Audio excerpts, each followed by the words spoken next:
Here, I've always done air conditioning. I've always understood the dollar in, dollar out to be supportive of the business. We've taken care of ourselves for many years, self-sufficient. And I'm just one of those people who are fed up and aggravated with the current situation. And throw my name in the hat and the ring, and I've got some ideas and we got some plans, and I've got some education real shortly, very quickly here lately. And we're looking to go forward and try to save our tax dollars and save our houses and continue. Thank you for voting for me. Okay.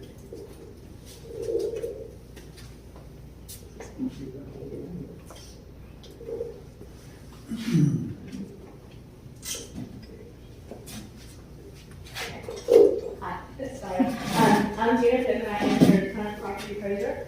I was elected and appointed in 2018. Moved in Hendry County to Clewiston back in 1996 when I married my husband, Mike Pittman.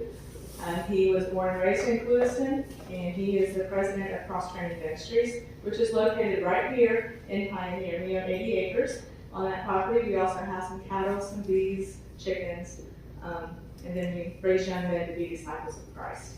I began my career back in 1989, so I have 35 years experience as a property appraiser in this line of work. I started at entry level, and I've worked all the way up to now the top position. One of the things that I really strongly believe in is that experience and knowledge really matter. In this position, it's not something I did get on the job training, 35 years of it. I am very passionate about what I do. I can't imagine doing anything else ever. My husband and I both have the mindset of serving people, and that's what we need to do. There's some misleading and misguiding going on about what the Property Appraiser's Office does. I think it's important to understand that I don't do taxes. I am the property appraiser. I appraise property. And there's some very strict legislation that I must follow. Part of that is the sales. And I'm very much aware of what the sales are doing right now. 35 years, I've seen the ups and downs over the past several years. We're in a time where it kind of hurts some of the new homeowners. Well, it is hurting the brand new homeowners that have nothing to bring to the table as far as deferred affordability. I'm aware of that. I have to still follow legislation and ensure that values are being assessed accurately and fairly and meet the guidelines of Florida Department of Revenue. I appreciate your continued trust in me and your support along this fit. I'm a big fit for Property Appraiser. Thank you so much.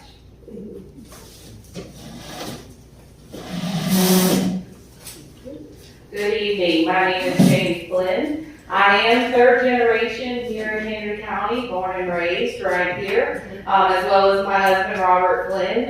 We have two beautiful girls that many of you know. We're very proud of who they are and who they are becoming. I am currently the housing director for the Central Tribe of Florida. I have worked with them for over 15 years.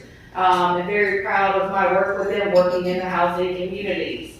I have a team of 99 employees, and I operate on a $24 million budget in which I produce quarterly metrics, KPIs, a 35-page KPI at this point that I produce with my team, and we're very proud of that. I'm very versed in team building, leadership, and exactly my degree, which I'm 2 classes away from my master's in business. I will have a master's in business association or business administration, in which we really focus on strategic planning, change management, how to really navigate through globalization, which we're hearing a lot about at the national level and how that's affected our industry nowadays. I am a member of Leadership Florida Connect Class 11, which gives me the opportunity to network with leaders throughout our great state on the challenges that our state of Florida faces. Just recently, I had the Federal Home Loan Bank of Atlanta reach out to me. They are the bank of banks, and asked that I represent them in the state of Florida, because housing is so important to everybody here. Regardless if you're a Democrat, a Republican, a nonpartisan, housing is important to you. You understand the housing market. If you own a home, you understand it. If you have kids, you have concerns for it. And so being involved in housing is so important to me. And I really feel a calling, as Ms. Dina just said, with her calling to really step forward and be leadership. As somebody who has 2 little girls, 17 and 11 that want to come back to Henry County and give back to where they call home. It's time for my generation to step up. Our first millennial was just named the VP candidate on the Trump ticket, so very excited about that. I asked a few of my fellow leadership professionals, does that mean we're getting a little older? You know, what does that mean? So really excited to see the millennial take the VP ticket and hopefully be able to see what he can do. I was just recently named top 40 under 40 for the South Florida Business Journal for Hendry County and my work with the tribe. So I just continue to be very passionate about leadership, operations, working in government for over 15 years. I have that experience, soon to have my master's. I have the education to back it, and I'm very appreciative for the Mid-County for putting this together for our constituents, because it's so very important that we become educated on who we're going to elect, not only on our county level, but also on our nationwide level, and understanding what we're going to do when we get to that ballot box. So thank you for the opportunity.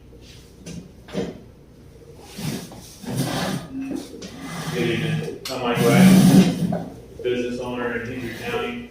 The business has been in business for over 35 years. I've held the general contractor's license that I've held for over 11 years. Been involved in the community for most of my life. You know, we give back, we donate. I want to be the candidate that talks to the citizens and hear your voice and do what you need done to make this place better, and not just rubber stamp a budget to get it through. We've got to look at numbers, we've got to crunch them, and we've got to do what's best to make a hard decision. But if you want more information, I'm not long-winded, but I'll be here and I'll answer any questions you got. Good evening. I also would like to thank the County Action Team and Pioneer Community and Ladika for giving us this platform to be here tonight. My name is Amy Collins. I am running to be your next tax collector here in Hendry County. My husband and I and our children, we've lived out here for about 10 years now, and my husband and I have been married for going on 29 years. We have a beautiful daughter who's 19, graduated from LaBelle High School in 2023, and then our son is going to be a junior this year. I began my career with the Lee County Tax Collector's Office actually in 1998. I have 23 years experience working in the tax collector's office. I started out at an entry-level position, ground up customer service, as most people do, and worked my way up into management, where I supervised a team of roughly 50 to 60 employees, managed the day-to-day operations of the office, state reporting, balancing of our agency deposit. From there, I worked my way up into administration, where I was working directly under the tax collector as head of their legal department.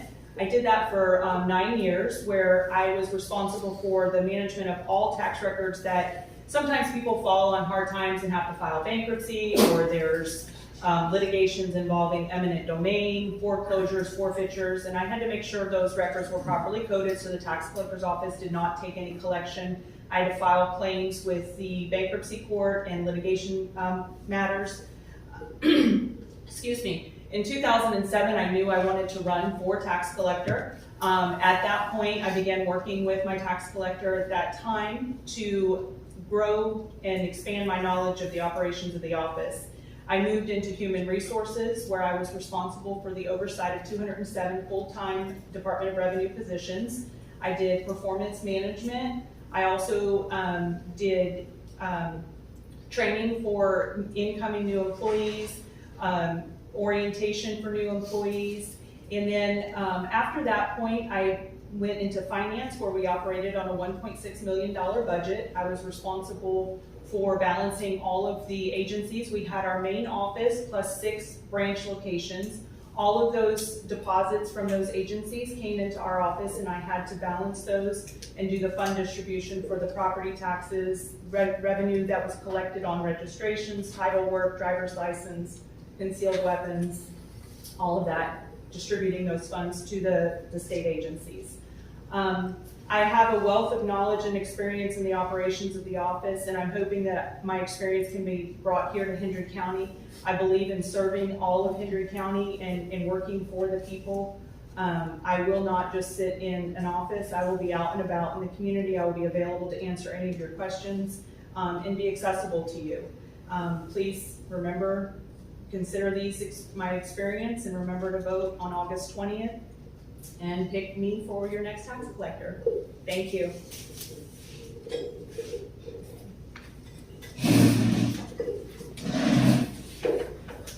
My name is Ron Zimmerly. I'm a longtime resident here in Hendry County. My wife and I have been married over 41 years. We have four grown children, families, 5 grandchildren. I love to spoil my grandkids. I've been a long time employee in the municipal and the county governments, over 24 years experience, and I'm currently your Hendry County Assistant Tax Collector. So I'm currently doing the tax collector job with the blessing of my boss.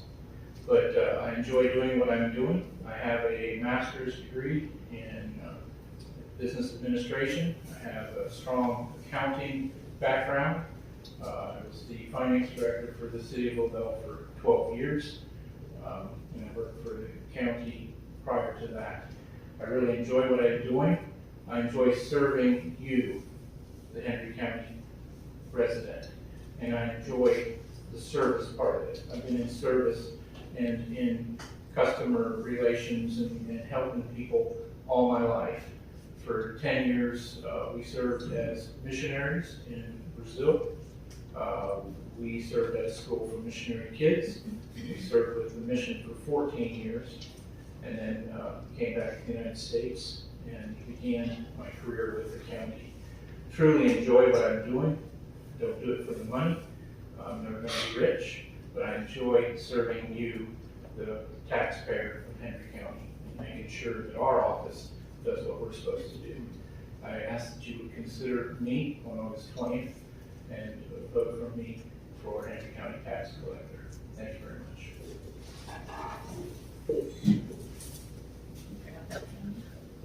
Drag this line.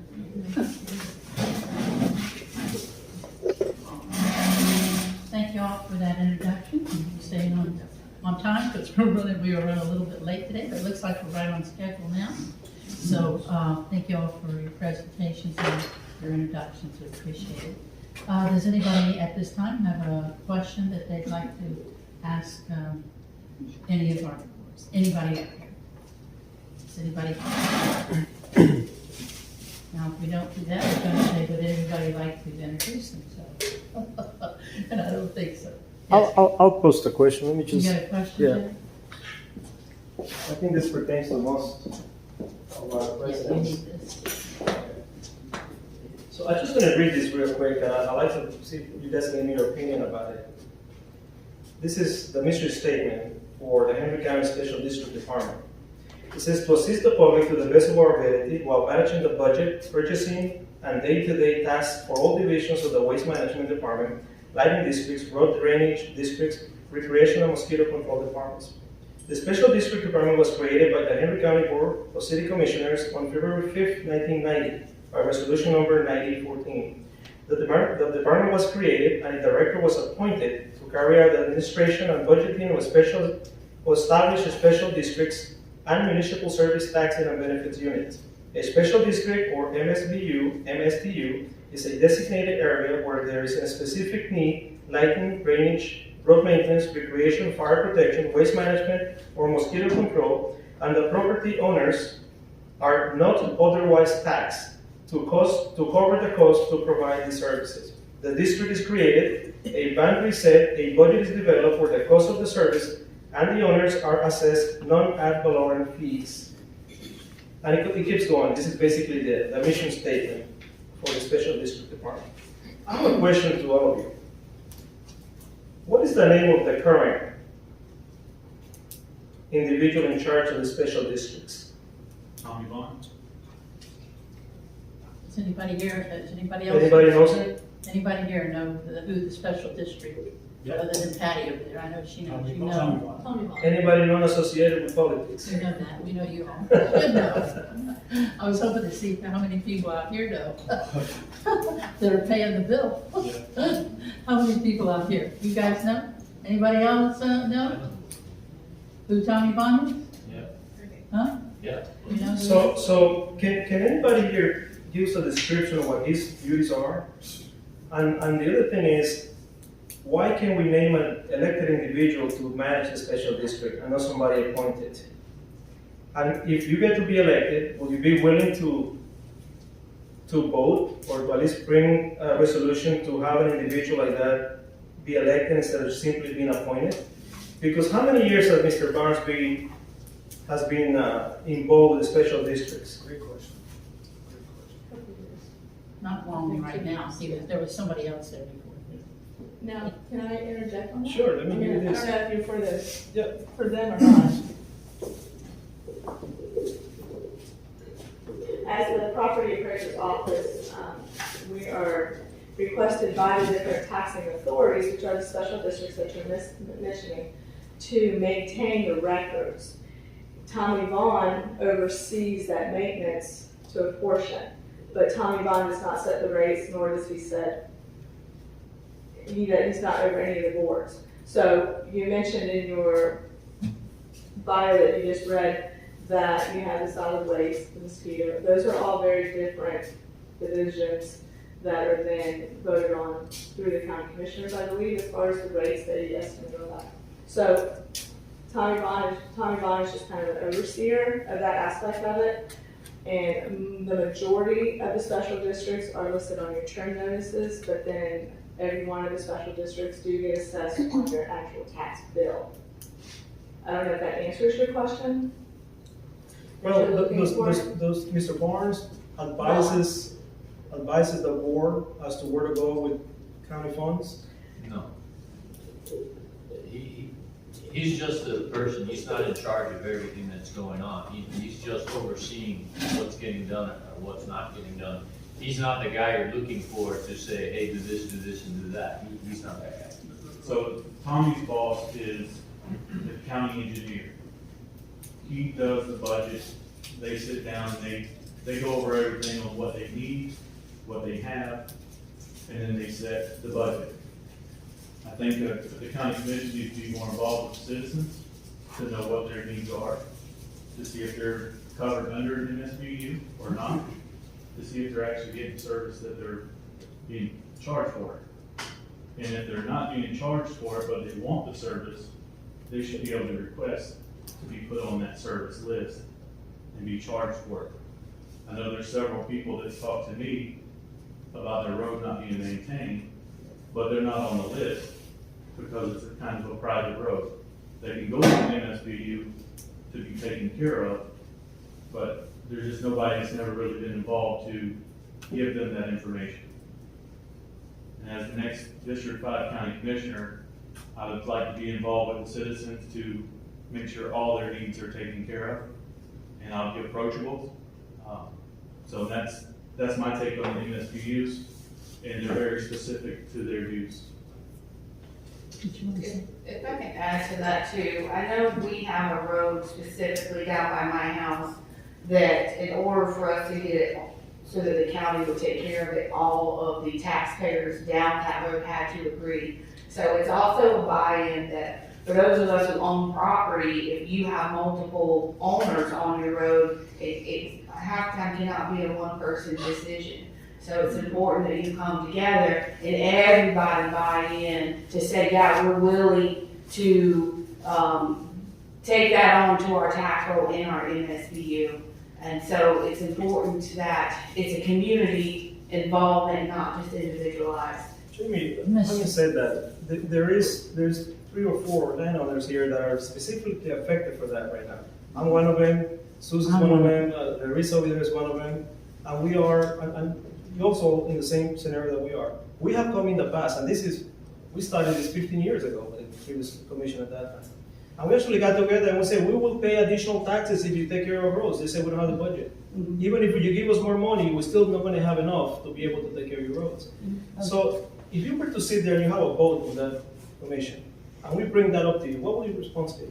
Well, I think it's important that any commissioner who's representing the constituents of people, that you take into consideration their voice. I'm just a representation of District 5. So I have to make sure I'm voting for the betterment of the good. You're not always gonna please everybody, but you try to vote in the betterment of the good. And like I said, as a property owner out there in Ladika, I understand, my neighbors right down the road beside me, they fought for a while to have that road taken under, and it just hasn't happened because not everybody's agreeing. So I understand the frustration and definitely look to listen to it. I work with communities all my life. That's what I do for a living. And so you try to take the betterment vote of the larger voice and go in there and vote accordingly.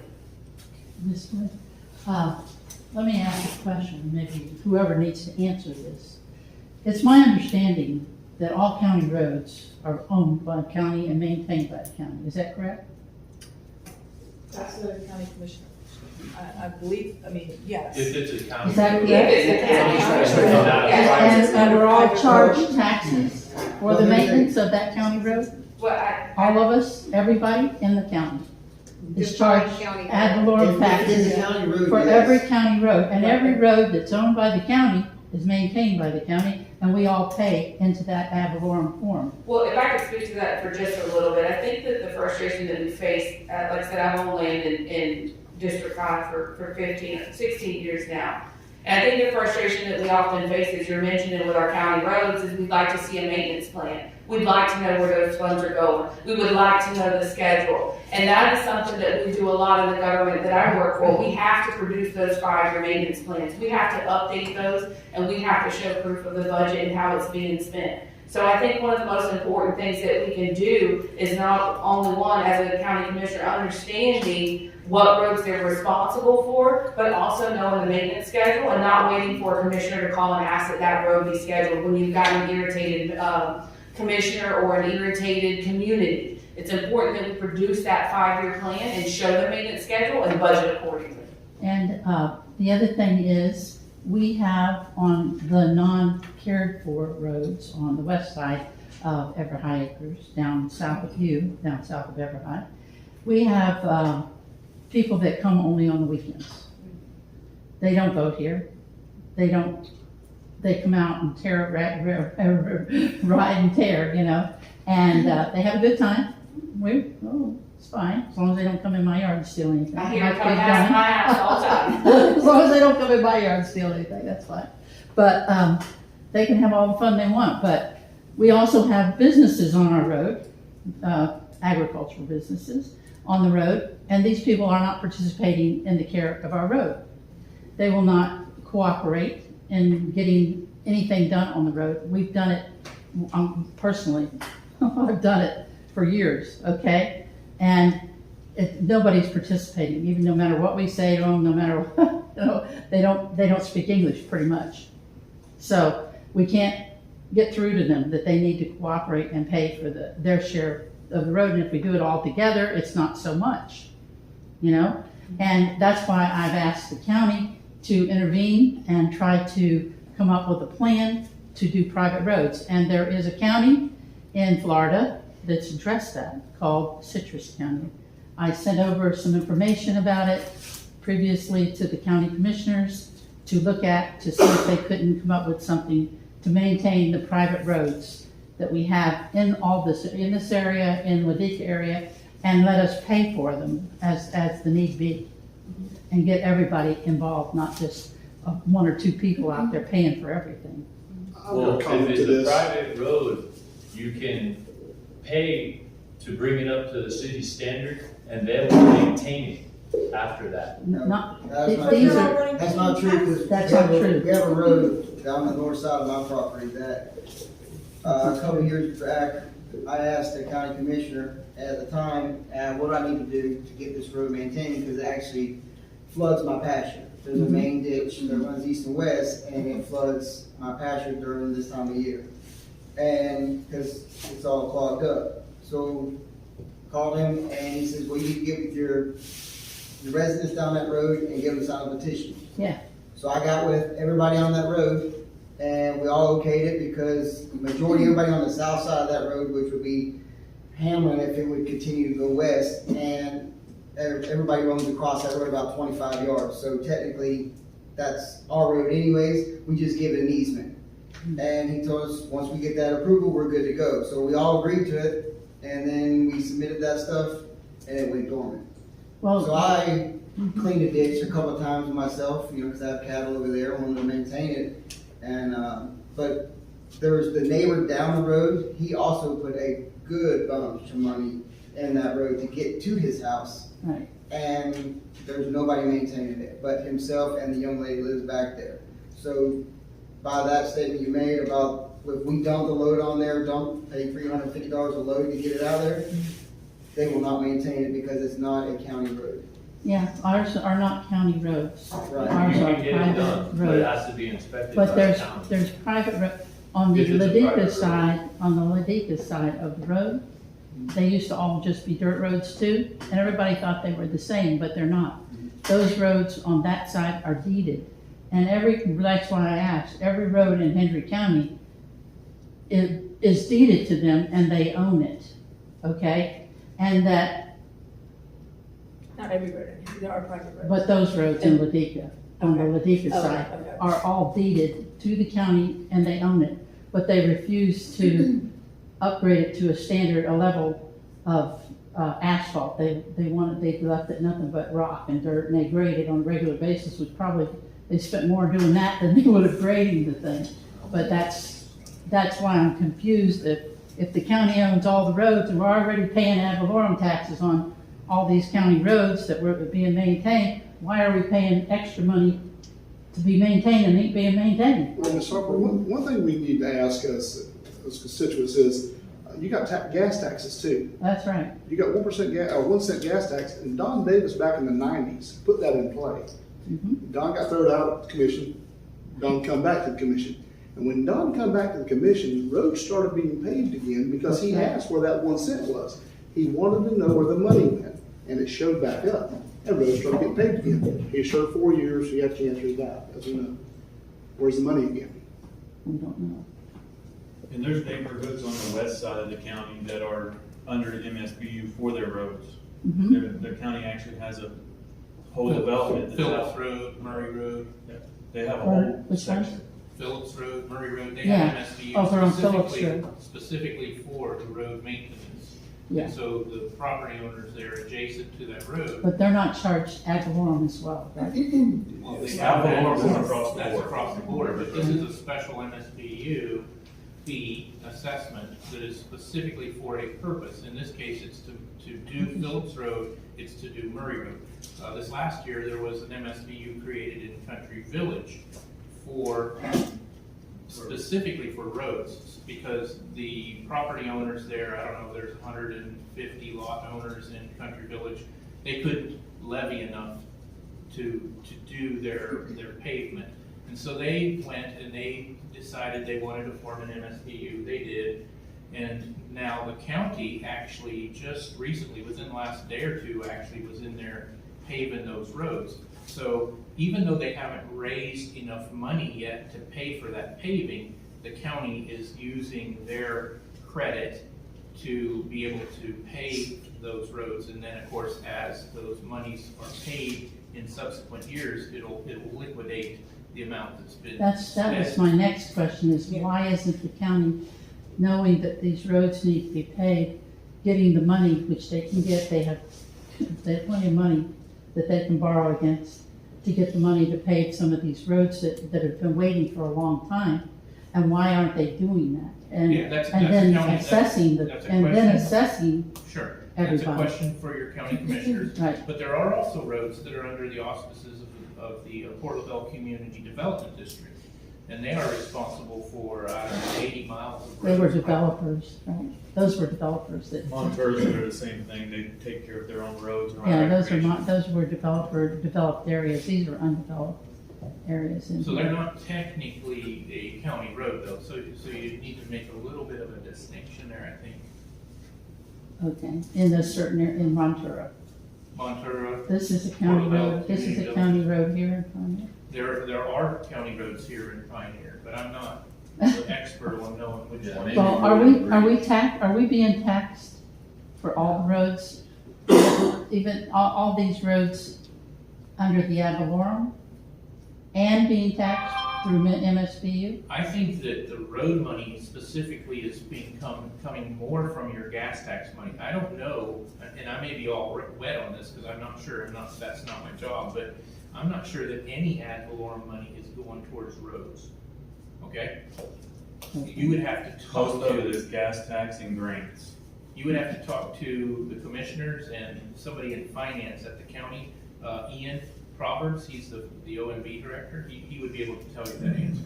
Who is that? Ian, Ian? Somebody new? I never heard of Ian. he's been there for about 3 or 4 years. Oh, If an agricultural person is using the road you're talking about, a company, you can force them to get a bond on the road if they're using it, and then they'll have to maintain it, like that's what they're doing on Wick Road right now.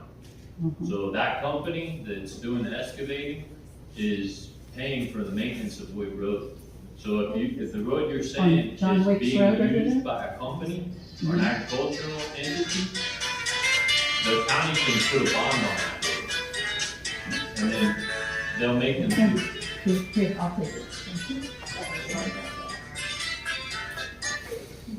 I have another question for you guys. How much has the tax collector's office lost since the COVID pandemic started?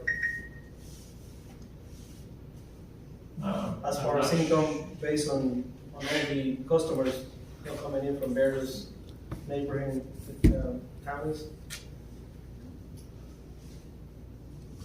How much has the tax collector's office lost? Well, So the question is, yes, we have no longer, probably 6 months ago, we decided not to serve Lee County and Collier County residents. And the reason being is because we don't want our Hendry County residents to have to wait. So I don't know if this is appropriate, but, are you willing to wait maybe an hour? No, not at all. Of course, I'm happy with that. So we're service oriented and we want to serve the Hendry County residents. And So the initial reason was because of COVID. Now you kept it simply to allow us a better service. So we're actually doing more this year than we did last year and the year before, and we're going to be returning the excess fees more this year than ever before. So we're actually doing more business, even though we have cut back on not serving Lee County, not serving Collier County residents. So you have somebody that has a question. Are we done with that I one? think she's gonna respond. Yes, I'd like to respond to that. So the tax collector's office is a fee-based office, so every service that we provide, we generate a fee for, which generates in turn more revenue for the office. And yes, I completely get being service-based. We want our Hendry County residents served first as a priority. But also, we need to consider growth, we need to consider taking in more revenue. So our county, our tax collector's office for at least the last 3 fiscal year budgets that I can see has made no appropriations for capital improvement, for growth. Our county's growing, whether we want it to grow or not. There's people moving here, we can't stop that. We like the hometown, small feel of our county and our community, and we do try to keep that as much as possible, but there's people coming here, and our office has to grow in order to be able to sustain that growth. We can't put that on the backs of our employees, and we need to come up with innovative ways to be able to provide those additional services and generate additional revenue to allow our office to grow and also to be able to continue to give back and support the county revenue. Can I address that? So the capital budget has not increased as Ms. Amy has said. Basically because our facility is owned by the county and the capital is actually through their budget. So we don't have to budget for those things because that's where the county comes in and they provide us with computers, they have. And that's based on a budget that is approved by the county commission. Correct, that part of it, yes, sir. The state, I'm sorry. No, go ahead. The state provides a lot of the computers because we have a DMV for this system that we have to operate on. We have a DL system that we have to operate on. So that equipment comes from the state. The county has operated out of the 2 offices that we have for years. Well, And using within those- county employees. Correct. And within those 2 offices, because they are county facilities, there's no room for growth. There's no room to expand those offices. So we have to be innovative. We have to look for future ways, whether it's finding another county office to open a sub-office so that we can sustain continued growth, so that we can hire more employees, because right now there's no room to hire more employees. Having said So that, let me answer that one too. So Ms. Pittman knows that we have had meetings with the county staff because we're supposed to be increasing the office space in Lewiston at the health department. And that's been talked about for how many years? I'm gonna say at least 10. At least 10 years. That's a problem. Yeah. Now, That's a so, problem. but that's a problem with the county and the. No, we do and not so- have to have our offices tied to a county building. If we generated additional revenue, we could make our own capital improvement budget to finance another building or to rent another office space from a private business owner. We don't have to have our office space in a county building. so your capital improvement plan, where are you gonna get the money from? Generating more revenue, offering more services, opening up the revenue that we generate from providing our services. The tax collector's office, our budget is primarily a fee-based budget. The more services we provide, the more fees we collect, the more money revenue we. Right now, what is the dependency of county budget to support your office? 0. Everything you do is supported by your own income. Yes, we are totally separate from. So you don't need to go to the commission to get additional funds. No. Now, I will tell you this too, and Ms. Amy knows, for every driver's license that's issued, we get $6.25. We lose money. We lose money. It costs us more than $6.25 when you figure out how much is involved in issuing that driver's license. For how many years has it been in the legislature to try to get that adjusted? They tried this last legislative session. It failed. You know, we've tried, but we obviously don't have enough horsepower to get that passed at the state level. Now, it's not just us, because we are part of the Tax Collectors Association in the state of Florida. All 67 tax collectors are part of that. And that organization hasn't managed to get the fee for a driver's license changed. Now, do we want it changed? Well, yeah, because we're losing money for every driver's license that's issued. But it does also then, on the back of the taxpayers, because they're gonna have to pay an increased amount to get that driver's license. So you have to be careful what you wish for. Correct, but that's a service that you're providing, that's your main service, driver's license, and everything else comes along with it.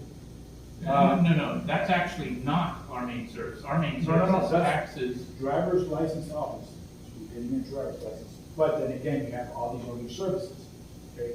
Now, my kind of question is doing that, and you mentioned customer service. I have a 74-year-old mother-in-law that went to the driver's license office a couple months ago, and she was refused service because she doesn't speak English. Now, we have so many people coming in, and yes, I understand everybody should learn the language if you're in this country, but they're coming in. They're coming in, and I always say, you have to learn the language. I'm the type of person who's like, yes, you need to learn the language. But unfortunately, she went in, trying to get a service, and she was refused service, and she was told, you need to bring a translator. Well, we do have. You need to bring a translator. She went home, left, had to come back, get another number, wait in line, and both of your offices that I've been lately are full, which is good, but they're full. And she had to make the line again with my son to get a translator. All she wanted to do was just get her voter's registration card and change her address on the driver's license that she had from Hialeah at one time. So it was kind of stressful for a 70-something-year-old. Okay, how are we gonna fix that? How are we gonna work with that going forward with the changes that we're having here in Hendry County? we're having a lot of Hispanics coming up here. That's why I'm saying, the perspective that I bring, I know what's happening, but again, how you guys can be able, and you're focused on it, how you can be able to handle it. Sure. Well, we continue to add Hispanic-speaking folks, and other languages for that matter, so that we can serve the Hispanic population. Unfortunately, there's a limited number of Hispanic-speaking folks that can take care of the driver's license at a certain time. And I don't know when she came in. There are some times when she would have been able to come in and not had to wait in line at all. But it just depends when it happened to be. But if it happened to her, how many other people are happening to? That's what I look at. If it happened to her, how many others are happening to, and they're having to go away? All right. And hopefully we can make those improvements. Have we, Can I respond to that real quick? So one of the things that I would do, because we can't necessarily rely on individual employees to translate for us. That generates a couple of problems. One, say I'm the Spanish-speaking employee and I'm helping a customer, and Ron has a customer now who is Spanish-speaking and he needs an interpreter. So he may pull me off, and I've spoke with employees that, and this is happening, he'll pull me from my customer who's English-speaking to translate for the Spanish-speaking one. So now I have an English-speaking customer sitting here waiting while I'm translating for his customer, and we're tying up two customers. There's alternatives that are available to the tax collector's office that can assist with this. There's a thing called Pocket Talk. It's a little handheld device that translates for you. Sorry, but there are means. So we're thinking outside the box. Correct. That's what we need. And let's think outside the box. Correct. Let's just go forward. And they are inexpensive. there was a question by this lady. Okay. I want to go ahead and ask my 3 questions, because then they're never going to get in. I don't have anything for Michael and Jamie because I'm not voting. This is for Sean, Dina, and you guys. Dina, you had made a comment that there's a lot of miscommunication and misinformation going on for your department. I understand your department, but I think maybe your office is doing a poor job interpreting what it is that you do, and that's why people are very angry. Right now, we all see that our taxes are astronomically high, and we're all blaming you and wanting to know what you can do to make a difference. And people feel like you're not taking accountability for that. And I'm not saying it's your fault. I'm saying that I feel your office is not doing a good job relaying what it is that you do, so that you guys don't get the brink of that. So why do you think that is? That's question 1. Question 2 would be for Mr. Phillips. I have seen, and I know this personally from quite a few people, that have been either denied their exemptions or had their exemptions taken away, or they're elderly and were entitled to some exemptions, and I've been going door to door, and this is what I've been getting from senior citizens that didn't even realize that they could get a senior citizen exemption. What is your office going to do to let them know that these things are available? And about the people that did lose those exemptions, how can they get it back? So if they had it for a very long time and then all of a sudden it's gone, what are we going to do about that? And finally, then my last question would be for you two. So if we are a service-based business and we're making money off of the services we provide, there's been a few times that I've gone to the tax collector's office and nobody's there. Are we ever going to get to the point where we're going to allow other counties to come back? Because if we need the revenue, I don't think it's really smart to be blocking Lee County call time for whatever reason, if we need to use those monies for infrastructure, for roads, for whatever the case may be. Are we planning to remove that Henry County only rule? And we'll go this way. Those were my 3 questions. 1, 2, and 3. Who wants to go first? You want to Dina, Sean. Okay, I'll go first. Okay, so as far as why are people not understanding what we do? I think the disconnect on that is because our office is responsible for sending out the trim notices. So the trim notices are your truth and millage notices that go out prior to the tax bills. I don't know why legislation wrote that the property appraiser's office is responsible for that. So that might be why the disconnect is on why they think we're in charge of taxes. But when people do call our office and say our taxes are high, the first thing that we do as the property appraiser is say, let's look at your value and let's make sure that the values are accurate. And in that conversation, 95% of the time, they say my value is fine, I paid more than what it's assessed at. I think we get blamed for taxes because when a sale takes place on a piece of property, if you were to buy my house right now, I have a lot of deferred, I have a lot of benefits, and I have built up over the years. I sell it, I move out, I take that with you, you come in as a brand new homeowner, you have nothing to do with you. So there's an increase in taxes. They come to us and think that that's our fault. So, what are we doing to assist in that? We have held over the past 3 years, as the market has continued to increase, it's been on the rise, we're very much aware of that. We're holding public forums, and we've been doing that in various areas around the county. And our average attendance is 3 people. So if people are really concerned, they're not coming to get the knowledge of what our office does and how we run the property. Our highest attendance was the one we held at the Fort LaBelle Inn, in which we had about 15 people there. So we're doing the outreach that we can as best we can. On the trim notices, it's tells you that, you know, if you have questions about the taxes, these are the taxing authorities that impact that. There's meetings that are also provided for you on the back of the trim notices that let you know when you can go. So when the county commissioners are deciding on their millage rates, a lot of these questions that you guys are asking about the budget, that's when you go to those meetings to find out what does that budget serve, what purpose does it serve. Unfortunately, we are tied to that, and there's nothing that I can do other than do everything that we are doing and holding the public forums. We advertise it, we do everything we can to try to get people to come to learn what the Property Appraiser's office does. And that was my question. Okay. Here's my take on this, and I'm not doing this to hurt anybody's feelings or get on anybody's side, but listen. The first question you asked me was about the assessed values and the values of homes. Here's my take on it. Oh, I didn't know you asked that question. But here's my take on it. You take a brand new house that you're selling, whether it be a brand new construction house or a remodel house getting ready to sell.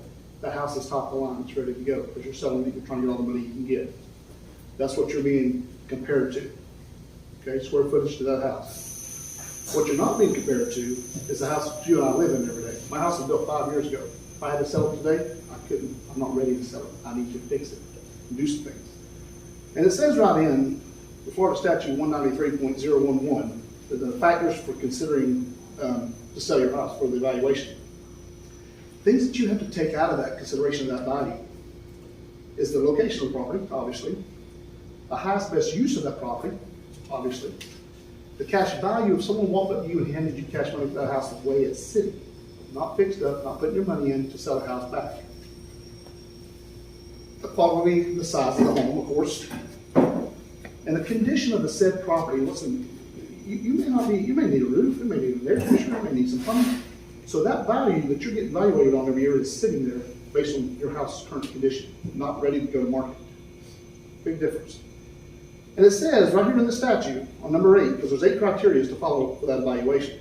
Number 8 says the net proceeds of the sale of the property as received by the seller after deductions of all the usual and unreasonable fees and costs of the sales includes the cost of the expenses of financing, the allowance for unconventional and or atypical term of financing agreements. It's your sales tax, your closing costs, your real estate commission, the condition of the home. There's a lot. When you get done, you probably don't have a whole lot of value left in the house when you get through paying everybody what you're going to do for this. So the property appraiser, it says right here that the property appraiser has a huge, listen to me, a huge amount of discretion to use at their convenience. Huge. Okay? I have very big shoulders. If I make a decision, I'll tell you I made that decision. It may not be right, it may not be wrong, but I'm going to figure it out. What I'm not going to do is tell you it is state mandated, it is state regulated, there's nothing I can do. Because if that's true, Tallahassee would appoint someone to this office, collect your fee, move down the road. You're electing someone because you have discretion. And over again, from the Department of Agriculture, you asked about agriculture. Department of Agriculture, I spoke to them. Listen to this. Did you know in 1959, Hendry, the Florida Statute 193.461, allow, and listen, Lee County does this, Glades County does it, guess what Henry County does not do? If you are given ag exemption the first time, okay, every 5 years it is required to revisit that property. Dina's office does it every 3 years. Why would you encourage that early? I don't know. But if you can get, it says right here, a county may, at the request of the property appraiser, and by the majority vote of its governing body, waiver the requirement that an annual application or statement be made for classification of a property within the county after an initial application is made and the classification granted by the property appraiser. Such waiver may be revoked by a majority voter of the governing body. So we can go to the county commission. I spoke to I didn't speak to everyone. I spoke to a lot of commissioners. I spoke to the legal team at the county. They have no idea what I'm talking about. Because no one has asked, commission, we're gonna grant this ag exemption. We're gonna be done with it for the year, okay? Or for the time to come. The only thing that's gonna change that is if that property sells, or when you get your little card in the mail, like you do for your homestead exemption, comes in the mail, you're gonna go, oh, I'm no longer using ag, let me write that in, send that in. Other than that, you're gonna continue to get your ag if the county commission will get on board. And what's gonna happen here is if the property appraiser does not ask, the commission does not offer, okay? But if the commission, and listen, I'm gonna ask, I'm gonna ask, because once that's granted, it should stay granted, okay? Now, the commission, you talk to people in the county, they don't like that conversation. You just cut out revenue, is what you done. And that's exactly what I did, is cut out revenue. We're gonna operate on a different budget, we're gonna operate on a different shoestring. So, we're policing too much, in my opinion. And we had this conversation in another forum. The F form that you're required about to prove that you have ag exemption, this is what this office is currently requesting, that you provide that. Many of you have told me that. I don't know, I don't have ag, but I've been told this, it's not required. Got a letter right here, welcome to see it, from the Department of Agriculture General Counsel. It is not required. It is a tool in the toolbox that allows you to ask for that. You don't have to have it. It's at the discretion of the property appraiser. Huge amount of discretion. And I don't care what you say, you have that discretion to utilize that. We need to be utilizing that discretion. It is not state mandated. You flip back here and you ask about the senior citizen thing. My 3rd grade teacher, Miss Frances Gates, okay? At 92 years old, she has never had senior discount. 27 years she's missed it. You gotta meet some criteria. You gotta be over 65, and I understand it's $30,000 at this point per year. 50. 37? 37. 37,000. It changes every year. Yeah. So the point is, why does she not have this? She didn't ask. And if you didn't ask, that's not an answer. In today's technology, we can't do a list of a rundown of who's over 65 years old, the seniors, and say to them, I know you haven't come in and asked, but it's my obligation because I work for you. You're eligible for this additional exemption. Let me help you get that. Why isn't it automatic? Why isn't it? Because we're here to It's help based you. on AARP sends it to you as soon as you turn Right. 50. It's here to help Okay. you. I got the letter in the mail. As soon as I turned 50, boom, there was our AARP. Yeah. Why there you can't go. we come to you and work for you instead of you? You've got many things to do.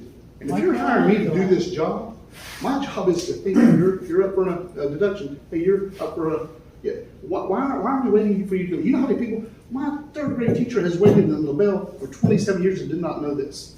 It's not right. I didn't have it either. Can I rebut on that? Okay. One, the AARP is very different. That's just saying you're 65. It's not based on income. It's not based on anything. It's just, you just reached your age. The age requirement is not, it's not just that you have to be 65 and over. It has to be that you have to have a maximum income, household income of, this year it's somewhere around $37,000, 36,980. I don't know what the actual. Can you tell number is. me? But does the notice go out to people No. with that information? No. No, not exactly. Can you tell me how people can live on $36,000 a year income with the property taxes? People in there. Right, and the other thing, Maybe more than that. oh, I agree. They're There's senior some- citizens, You're they're retired, Those they can't afford. Right. in this county. You They are can't absolutely afford right. it.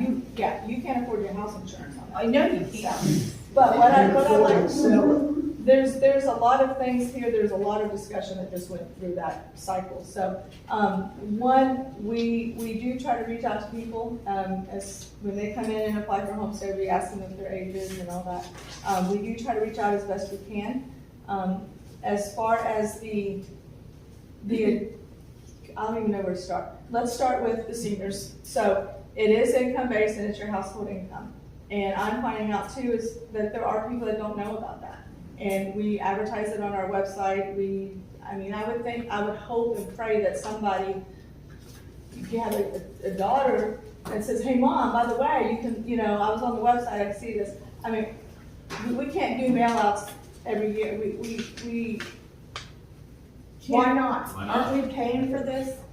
Aren't we paying for mail outs? Aren't we paying for information Some of from it, all yeah, of you? yes. But Photos. I have some senior citizen neighbors that they come down to my house because they do not understand computers, nor do they have them. They barely understand a cell phone, and they're hard of hearing. They're somewhat maybe a little off in the head a little bit because they're 87 or 88 years old. They're not as sharp as they once were. And they come to me to help. And your community has to pull together and for everybody. But the problem is, I didn't know about that benefit that I could have gotten. And this, my 87-year-old neighbor never knew that he could have gotten it. Or my 86-year-old neighbor that I help, with his land and things, with his computers. They go through cell phones like once a week because they don't know how to work them, and they get hacked, and they just, they're not savvy. I'm not saying I know it all, but 13 websites in, design my own, I think I kind of know a thing or two about how to work the web. But what I'm saying though is, these are just two examples in my neighborhood. I can't imagine all of Hendry County having senior citizens that do not know about these programs that exist. And that is something that I agree that we need to probably work a little bit harder on. 10 years later. And the exemption is only to the county, and it's a $50,000 exemption off of your taxable value. So it doesn't apply to all of your taxes, and it doesn't make you completely tax exempt. It only applies to the county millage. House Bill 597 says, annual property appraisers shall notify each taxpayer of the adjusted income limitations set forth in this. We do notify them. Okay. When you send out, The taxpayer must notify the property appraiser by May 1st if he or her household has exceeded that limit. So you'll get that little mail out card. And if you make more than the threshold of that year, then you come off of that qualification that you were never going to begin with because you didn't know what's happening. well, okay, so to explain that as well, so the homestead renewal card that you get every year, you get that in January, we mail those out. On that, it also lists all the exemptions, and what's X is what you currently have. So as a senior citizen, if they see, oh, there's a senior's exemption, I need to look into that as well. It's not always the property owner needs to at least take some kind of initiative as well. Because I do work. Program exists, how can they take? Well, and initiative? it's on that, it is on there. So I understand that, and it's something that I agree that we do need to work a little bit harder for that, but we can't mail out a letter to every person every year who's over 65.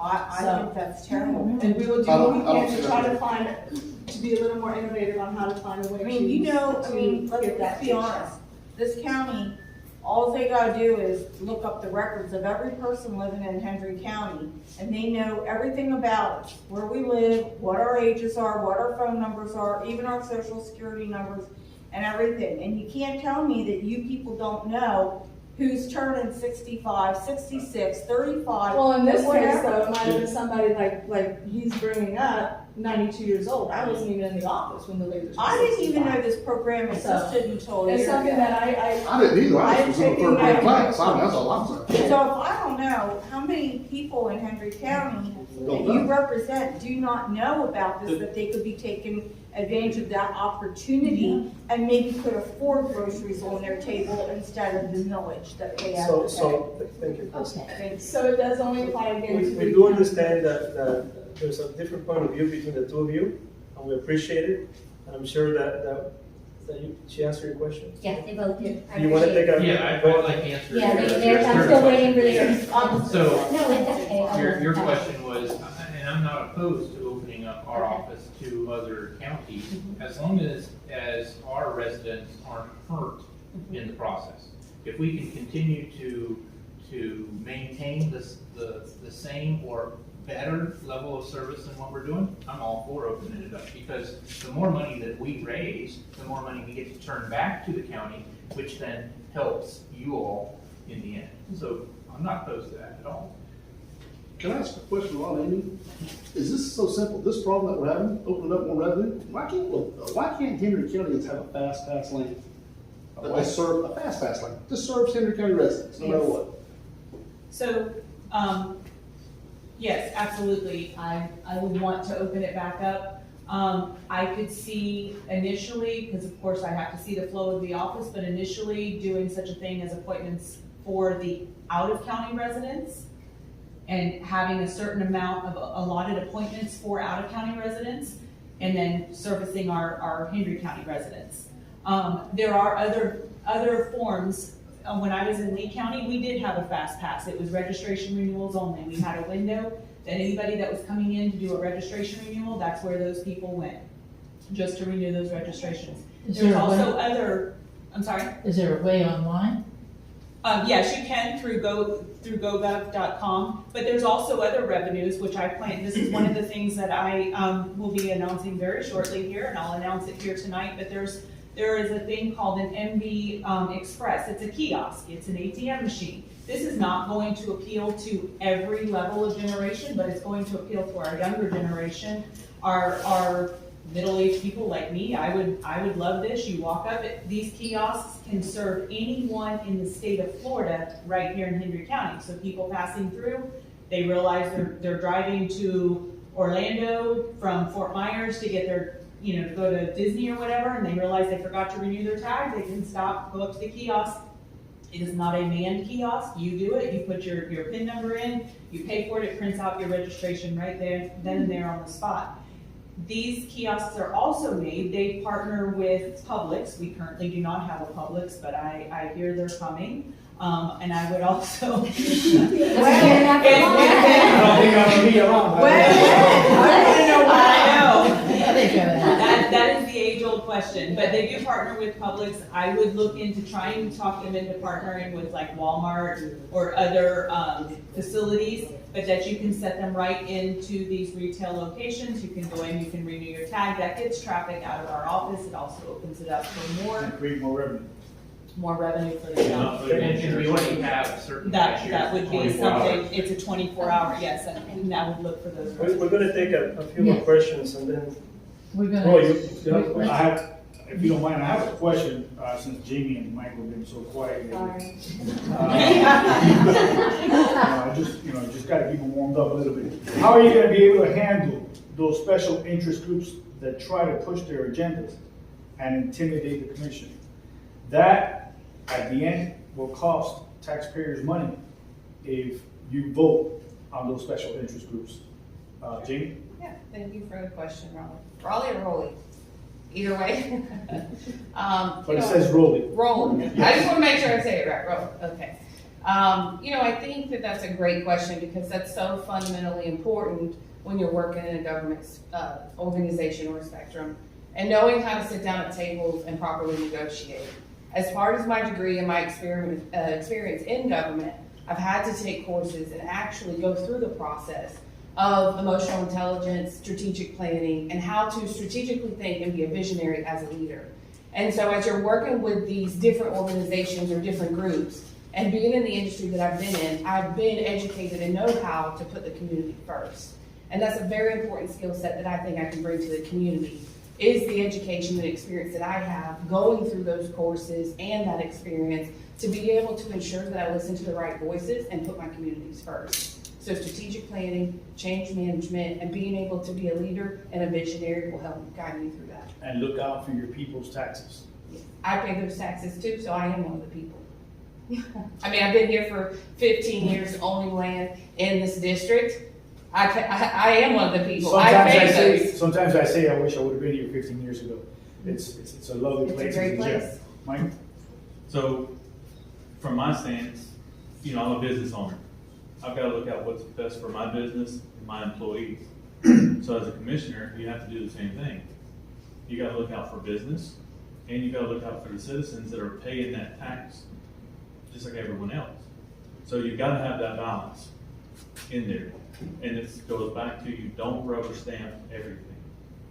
Everything has to be looked at, and you have to take the time to go through and see in the small print, is this good for us or is it gonna hurt us?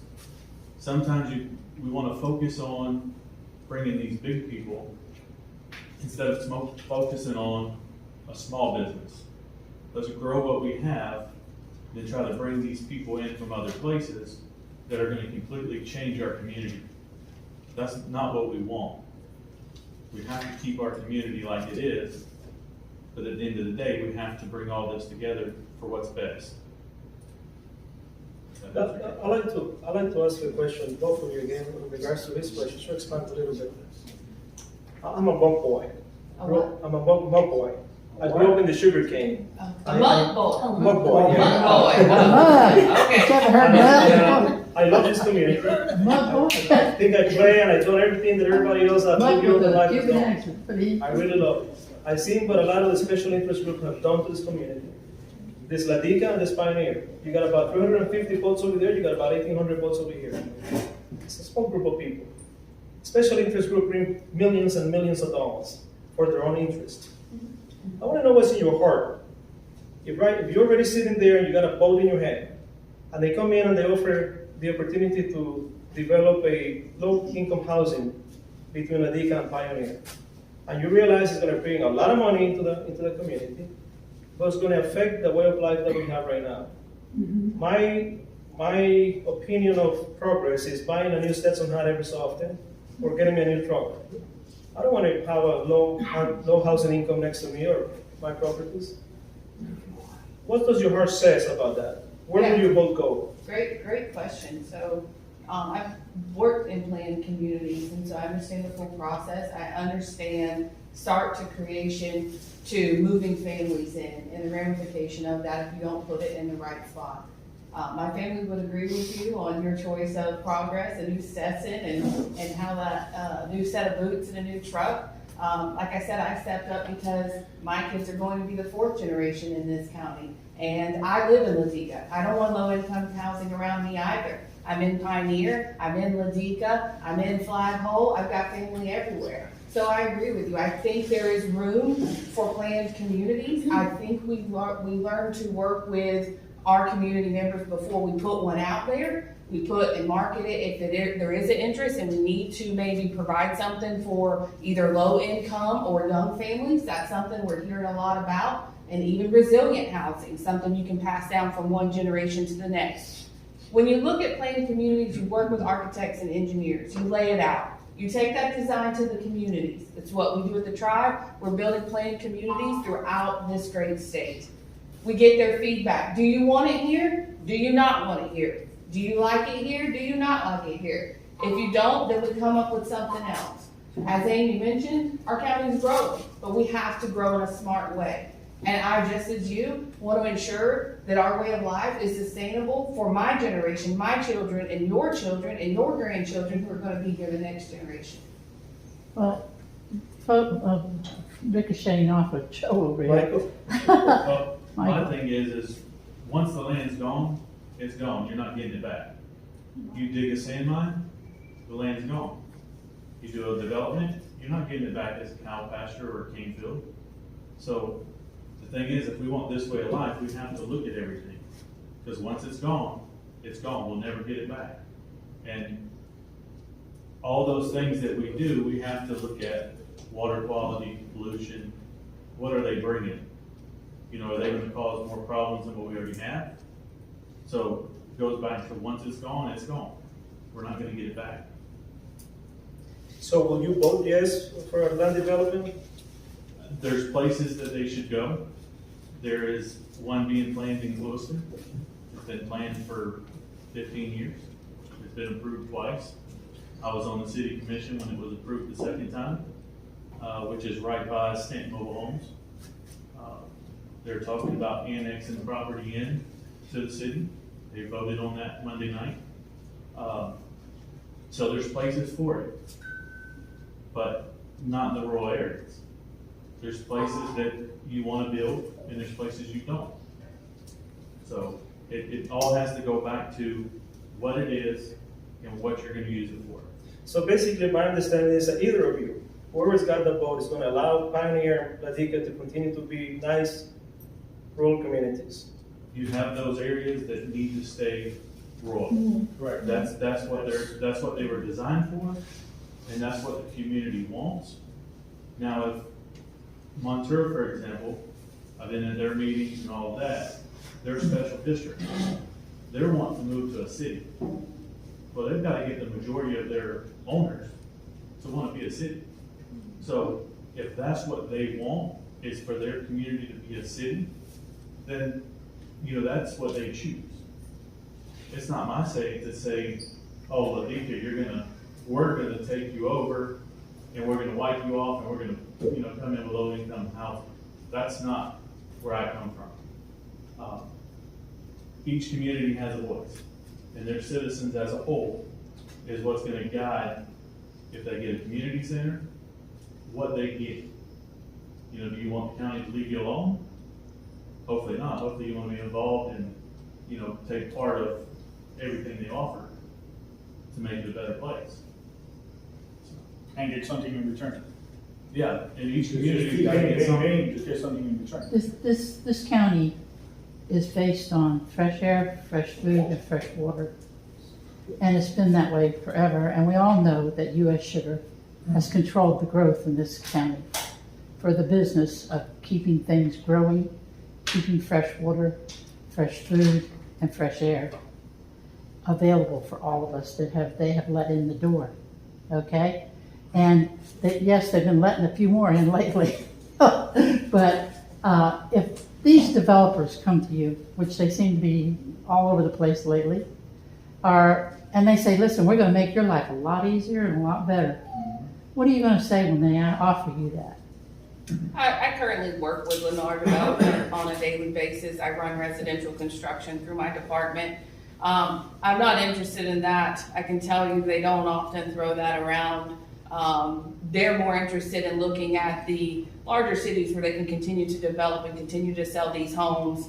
Like I said, I'm here to ensure the leadership and operations and sustainability of our county for my next generation, for our children and for our grandchildren. And I'm only 38 years old, so I hope to God I have a long time still here as well. So I'm not interested in taking any handouts. And in fact, I think that's why it's so important that you have somebody as your elected official that's got the education, that's got the experience, and knows how to work with these bigger corporations like Lennar and maybe U.S. Sugar and other entities, because to think you're just gonna bully them or shut the door and say, I'm the county commissioner, you can't. You have to have negotiation tactics, and you have to be somebody they wanna sit at a table with, so that we can ensure that their companies and our county meet somewhere in the middle and that we have progressive visions.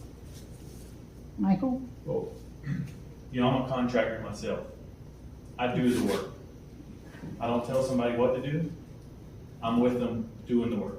So I believe I have the negotiation skills as well to negotiate with people. In my business, if I need an answer, I gotta find it. I don't get to pick up the phone and say, hey, can you go find this for me?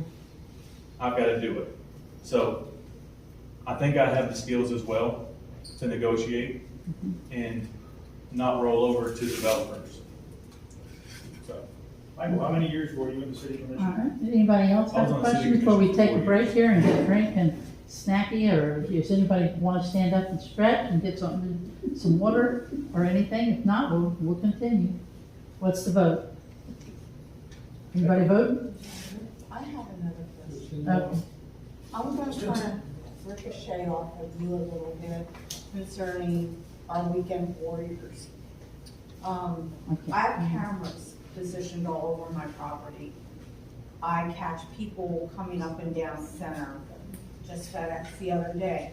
doing probably about 50 to 50 mile an hour on a very narrow dirt road that we have cattle getting loose all the time. You should know that, Jamie, because you're a landowner out here. We have dogs crossing the road. I just found a hog that was injured. I couldn't get anybody to come out to help me. I've reported the driver to FedEx. I posted on Nextdoor, there's somebody in a white pickup truck I caught on camera going so fast that the dirt rolled over my next door neighbor's truck and wiped him out. You couldn't even see his truck. Then these people come up, they trash our properties. The people that mow the grass along the banks, they don't care. They mow right over top the trash bags, and then we have more trash going into the canals. How can we fix this? How can we get people to slow down? How can we stop That the guy's trash? Well, I think too, if the last budget workshop that the county had, the sheriff did a great presentation, and he did state that we were underserviced. He's asking for additional FTEs, we need more deputies, and then we also face the challenge of our deputies starting out significantly lower than on the coast. So there's always a fine balance and never a perfect situation, but I agree with Mikey that I think that you have to work with the sheriff and we have to give him the support to bring us more deputies. Because at the end of the day, our children play there, our animals are there, somebody's gonna get loose, and the last thing we wanna see is somebody get killed on one of those roads. And that's going to happen. I saw, down off of Queen about 2 years ago, a couple of kids on a four-wheeler unsupervised. We're talking 10-year-olds on a big four-wheeler. Went down Queen, hit the end of it, hit a tree, and were laying there bloody. Where are the parents? This is not even beginning to be acceptable. And, you know, these weekend warriors, they come up and they have no vested interest in this community because they're only coming up on a weekend to party and have fun with their SUVs and their buddies and run the roads and wreak havoc among the people that do have to live Or they're here. letting off some loud fireworks. Yes. What is it you always say they're letting off? Tannerite while I'm about to go to I don't bed. know, I don't know if y'all hear, but It it is sounds like a loud cannon. almost every It's weekend. like a cannon. Yes. Yeah, and I hear it too, and it scares my horses to Yes, death. yes. But, you know, I don't know, what is the solution to, they're not even paying their fair share of taxes like we are. They come up here, their cattle get out, who has to chase them? Mark White. Mark White is so underfunded, he is begging the county for help. He is asking for additional deputies to help. He is one man literally running the whole entire Hendry County to collect cattle, horses, donkeys, anything that pertains to his department. And he's like one person doing the job of 50, and he's so underfunded and underpaid. And I promised him that I was going to bring his name up at this meeting, whether or not you can help him or not. I would appreciate if you would pass it along to Sheriff Whidden. This man desperately needs help.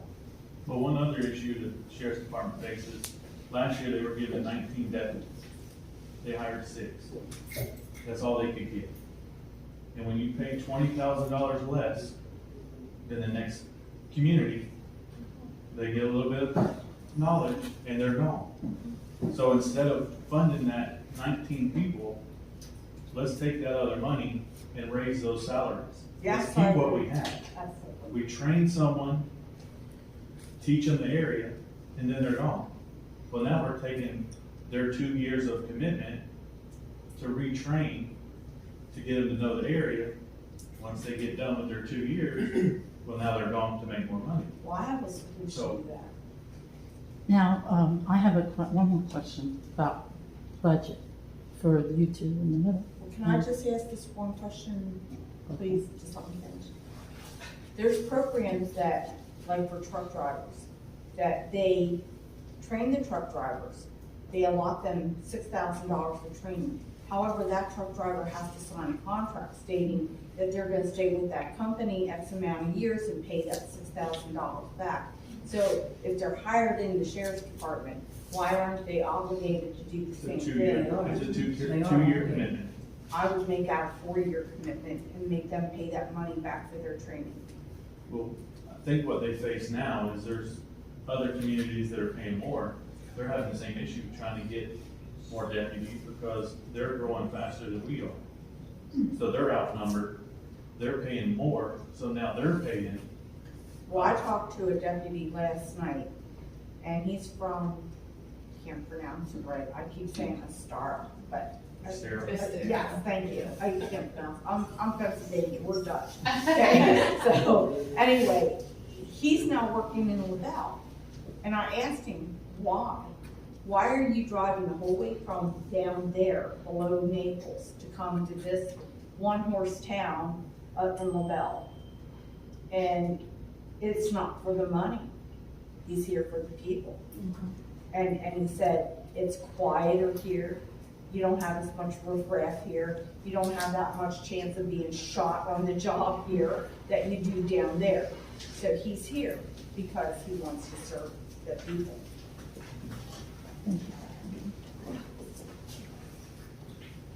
I'm sorry, Susie. Okay, I got, this county is run by a manager. We have a county manager.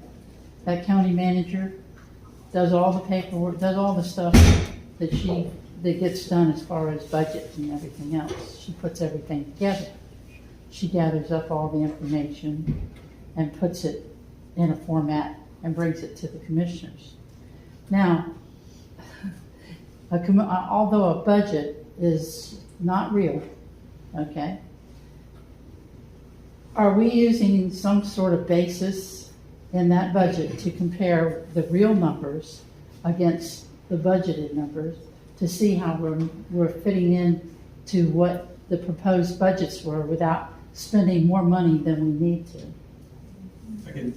I can talk on that a little bit from when I was on the city commission. We had our budget and we had our actuals. And then we went off of this year versus last year to see where we were. A lot of things that we set a budget on was 3 year, 5 years, 10 years averages, depending on what the department was and what they'd done. That's where we got the averages to calculate that budget.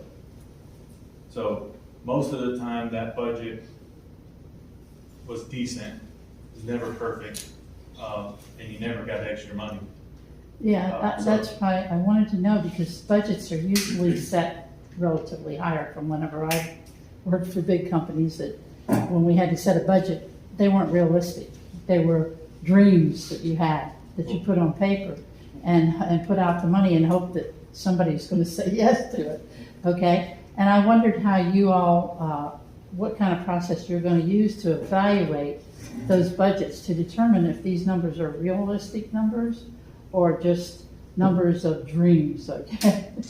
You know what I mean? I think that with budget creation too, when you talk about that kind of fictitious number, and the way the terms we use at the tribe is like a run rate, right? What are you running? What are you, percentage are you supposed to be hitting this quarter? And they'll send us out as the directors that percentage we should be at for that quarter. And a lot of times, and we're in budget season right now, you include a CPI or your cost performance index, you evaluate what it is for that year, and you add that on top of your expectations to give you, like you said, that little bit of fluff, so that you have that.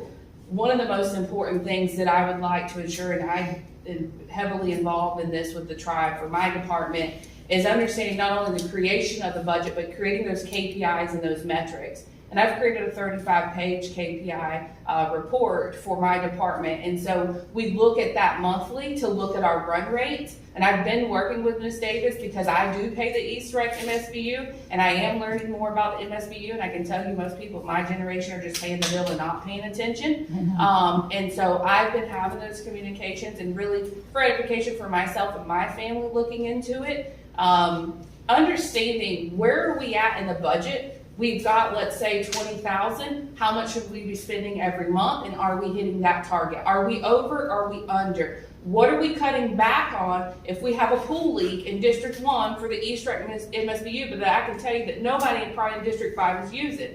So it's important when we look at those financials and we look at that budget to understand each month, what number should we be hitting? Are we right where we should be? Are we a little high? Are we a little low? What is our cumulative? How are we running? So that we know if we gotta say, hey, we can't afford this year a $30,000 summer camp because we had a $30,000 pool repair. We've gotta make adjustments because you and I who pay these taxes, I can't afford to keep giving you more. I can't afford to keep coming out of my pocket because I have to come out of my pocket at the grocery store to feed my kids. So it's important when we look at those budgets that we look at the KPIs, we look at the metrics, the run rates, and our cumulative every month. Now, Dina, I know, just a minute, Mike. Dina, you have a budget that you put forth, which is hefty. And in that budget, I mean, I've seen the Property Appraiser's office grow quite a bit over the years. I mean, it's grown a lot. It grew a lot. Before it used to be just a little place. Now it's a big place. And it's nice. still have the same It's number of real employees. nice. I mean, it hasn't grown lately, but it was. Yeah. But before you got there, it was, it grew up to the size that you're at right now. I don't know if you've grown it any or not, but you have a budget and it feeds into, this is what they feed into is the executive budgets, the tax collector's office, which you were talking about the budget earlier. And on this budget here, your budget seems to be, I don't know, is it considered high in this for a town this size, or is it considered average? What is it? What is your budget considered? Our budget is pretty low. For this, we actually have the same number of employees. We lost an employee, then we got one back.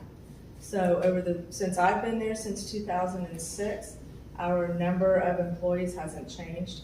And well, it went down one and then it went back up one. Mm-hmm. So we're still hovering at the 17 employees, 17 staff. That's actually allocated through the state, and it's based on per capita. So I don't get to say, hey, you know what? I think I'm going to add another 10 employees this year. Our budget gets approved by the state. Mm-hmm. Okay, and then we submit our budget to the county. Okay. So. All right. You know about this? Yeah, but and I don't have anything to do. But I want to have a question about commission.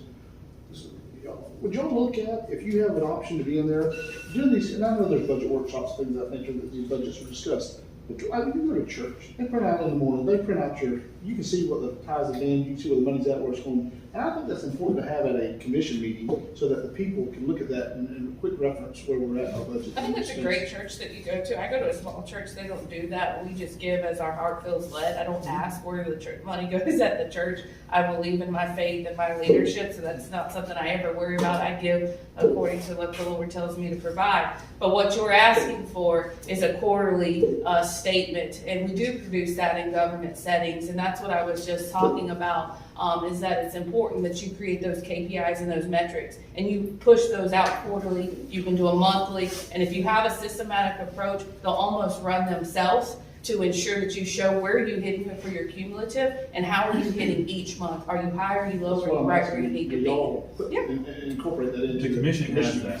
The commission has that. They're giving it with every agenda at every meeting. Mm-hmm. It's the budget for last year's, this year's, and the actuals of up to date. They have that now. It's not out for the public. When you ask for the budget, you get line items. No backup materials. So you can see that building maintenance is $3 million this year. But on what building is it on? So there's so much more the commissioner sees that the public doesn't see. That's because they give you the GL roll-up. You have to email them back and ask them for the breakdown, and that's how I was able to produce the exact line item. Just this past May, we paid $8,000 on a pool leak. You just have to ask, because what they're doing is when you take a bill in government setting and you pay it, you put that GL number and information of where to hit it on the budget. So you've got to ask for the GL breakout so you can see the exact bill breakdown. But the commission gets that, and they get to then tell the citizens when they're asked, they can show them the budget. But if you're a taxpayer, you can get it too. Well, you can get it, but if the commissioner is involved with the community, they don't have to worry about trying to get it. So if a commissioner, me, you, Carson Turner, whoever it is, if you're involved with your community, then you should know what's going on. And when the question's asked, you should be able to answer it as a commissioner.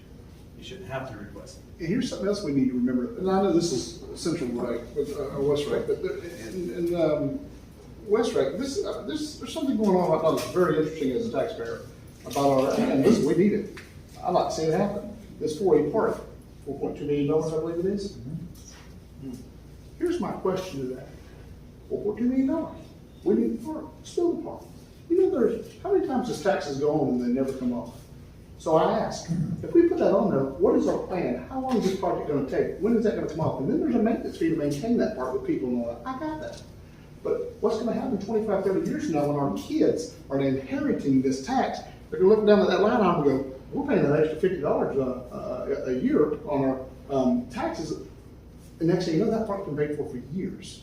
And that money goes somewhere else. It gets lost in the thing. It needs to, if we're gonna put it on, it needs to come off at some point. What you're referring to is like a fiscal responsibility. We have to ensure that we're evaluating how we're spending before we look to increase our tax revenue. Before we look to ask for more, we've got to look how you're spending, just as you said, to see that maybe 15, 20 years ago, we asked for a playground and we're still paying for it, and that playground's dilapidated and nobody's maintained it. It goes back to fiscal responsibility and a maintenance plan to ensure that we're keeping up with what we said we were going to do, but we're also ensuring that we're evaluating what we're asking for our taxpayers to pay for and critiquing that before we look to do this huge expansion. None of us is on many of these boards at 15, 20 years. These kids inherit this, they don't know what happened.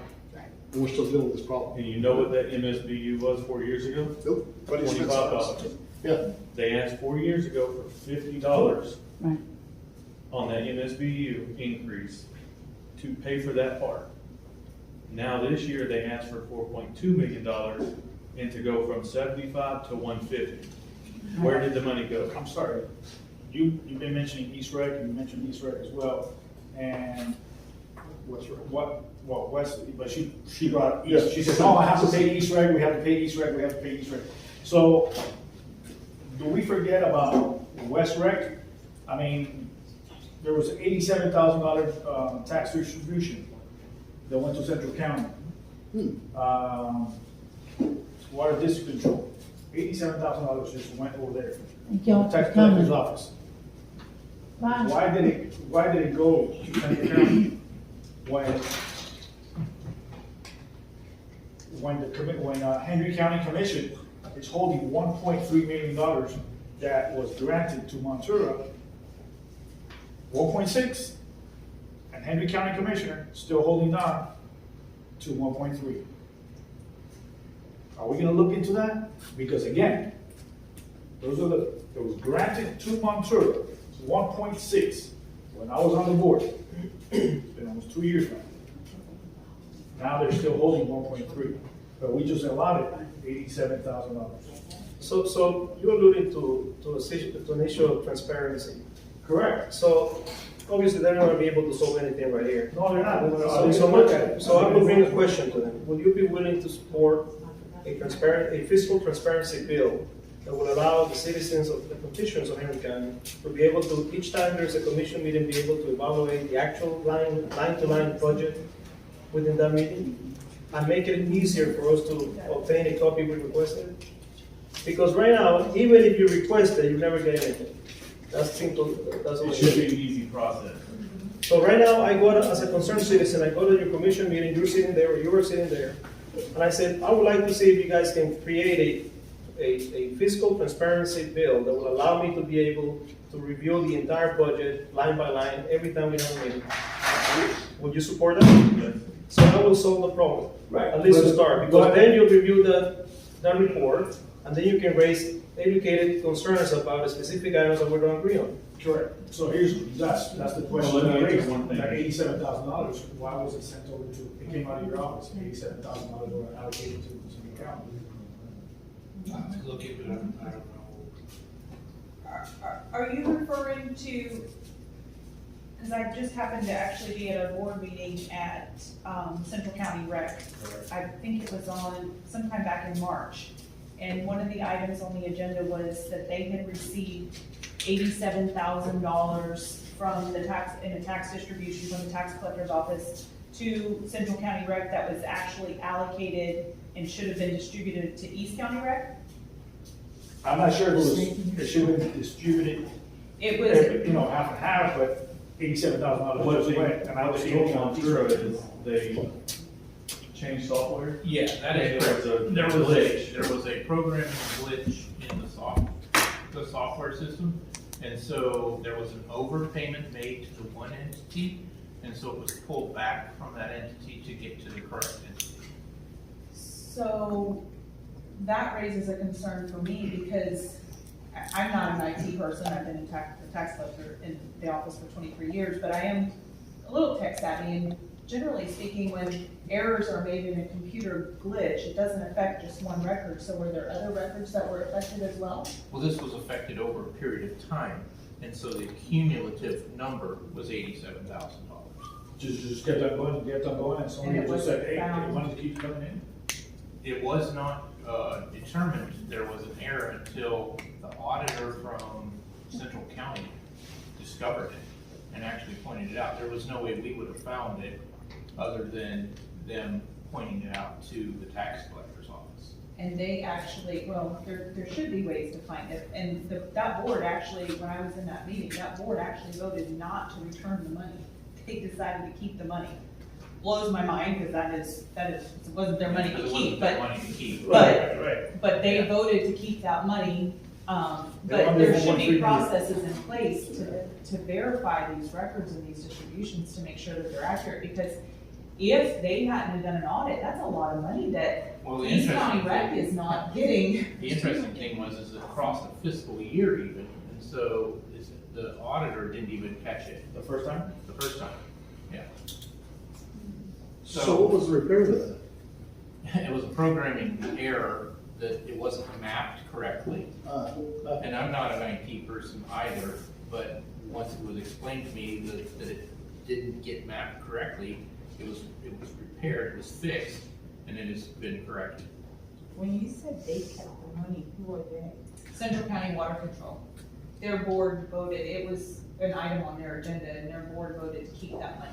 And because the county use it for their rec, because the county, according to them, does not support their recreational needs. The county supposedly is holding $1.3 billion, which is kind of takes it out. So what actually happened is it got withheld then from the next payment to that entity. So it's been liquidated, and everybody has the correct amount now. Is there any other questions so far? Or are we all ready to wind it up here? Just two things I want to add. We're getting a $1.84 million, 575 square foot concession stand. Yeah. Anybody like to bet on that? I would love to be in there when there's a hurricane. Me too. That's gonna be my bunker. That's gonna be my bunker. If that's my money, I'm gonna be right in there. That's the safest place in I don't Hendry know how you can spend that County. much money on 575 square feet. I built one. I don't know for how we Lake don't County vote on that. 5 years You ago, do, pay attention, it's coming. and It's coming. they voted on it. They They voted on Is it. it- One commissioner raised the question that it was $3,200 a square foot, Right, that it should be $300 a square foot, right. but he I still was there. voted for it. You're So, kidding. And they want to see what that kind of is raise. irresponsible. Yes, That's a I saw that vote, actually. That was Who was that? crazy. Who was that? Not saying on Hey, go back and look at the commission Go back. meetings. Go back and look at the commission meetings because It's in the commission meeting, it's there. you have till September to put your thoughts into that. Yes. You know, my thing is, I think if we all have good ideas in the community, right? We all Yes, we live it do. every day. I think if something comes up, it needs to be presented. It needs to be presented in the correct way, so that people now can use it on, they can watch it social media. I have now started watching it on the Facebook and stuff like that, so I'm trying to get abreast up on that stuff as well. I don't see anything being presented the way that I would present things, where I think things should be presented wise. You know, mowers, if we want to buy them for the county, stuff like that, who presents that? The department. Okay, I have not seen that.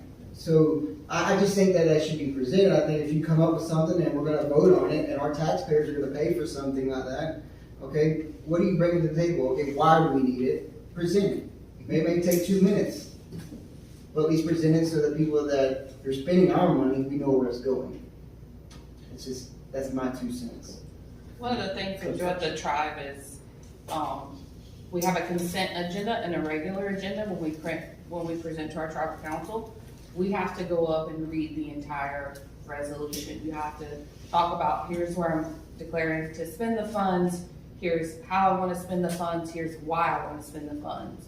And so the only thing that's allowed to go on the consent agenda is anything that's non-dollar, maybe like a policy change or something.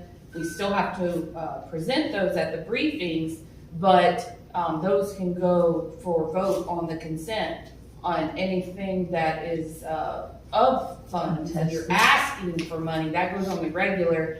And us as directors, we have to step forward to the mic in front of all of the council with the live stream on us to the membership and explain, here's what I'm doing, here's what I'm spending, here's how I'm gonna spend it, and the time frame I'm gonna spend it. And that's something that I would really like to discuss with our commission and say, how can we get to that kind of format? Because They have that format. well, I've been to a lot and they're pushing everything on the consent. Right. And they're not really They debating and talking about it. And I so know. regardless if you sit with your commissioner for 2 or 3 hours in the back room or in a meeting discussing it, those of us who pay property taxes and who pay the bills, we want to also hear and understand and know what's going on. Exactly. And I think that with the devices in society that we're in now, people are starting to become more informed. People want to know what's going on. We have seen, and I'll keep going back to this, to the national and local levels, that if we aren't involved, if we aren't informed, we're not going to have a society to where we're proud of. Going back to an America that we are proud of. We're in a situation to where we don't know the difference between a female and a man, where people forgot to say, I know the difference. But I mean, there are some people that don't, and we have gotten ashamed of saying, hey, I'm a Christian and I'm proud of it. We've gotten ashamed to say maybe Merry Christmas, and we've gotten away from these fundamental values that our country was founded on.